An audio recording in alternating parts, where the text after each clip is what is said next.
কেউ যদি 10 বার সূরা ইখলাস বা কুল হুয়াল্লাহ সূরা পাঠ করে, কয়বার?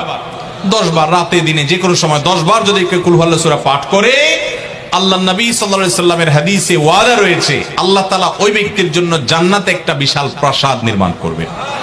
দুনিয়ার কোনো প্রাসাদ না ভাই, পামজমারার প্রাসাদ না ভাই, এটা কোনো দুবাই বা পৃথিবীর কোনো গুরুত্বপূর্ণ জায়গার লোভনীয় কোনো আকর্ষণীয় কোনো জায়গার প্রাসাদ না ভাই। জান্নাতের প্রাসাদ, দুনিয়ার প্রাসাদ রেখে চলে যেতে হবে। জান্নাতের প্রাসাদ যে একবার পেয়ে যাবে অনন্ত অসীমকাল পর্যন্ত আর তার সেখান থেকে বের হতে হবে না, তার থেকে ছুটবে না। আল্লাহ আমাদের সবাইকে ফজিলত অর্জন করার তৌফিক দান করুন, আমিন।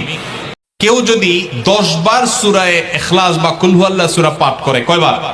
10 বার, রাতে দিনে যে কোনো সময় 10 বার যদি কেউ কুল হুয়াল্লাহ সূরা পাঠ করে, আল্লাহ নবী সাল্লাল্লাহু আলাইহি সাল্লামের হাদিসে ওয়াদা রয়েছে আল্লাহ তাআলা ওই ব্যক্তির জন্য জান্নাতে একটা বিশাল প্রাসাদ নির্মাণ করবে। দুনিয়ার কোনো প্রাসাদ না ভাই, পামজমারার প্রাসাদ না ভাই, এটা কোনো দুবাই বা পৃথিবীর কোনো গুরুত্বপূর্ণ জায়গার লোভনীয় কোনো আকর্ষণীয় কোনো জায়গার প্রাসাদ না ভাই। জান্নাতের প্রাসাদ, দুনিয়ার প্রাসাদ রেখে চলে যেতে হবে।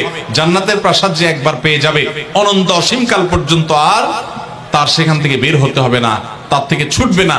আল্লাহ আমাদের সবাইকে ফজিলত অর্জন করার তৌফিক দান করুন, আমিন।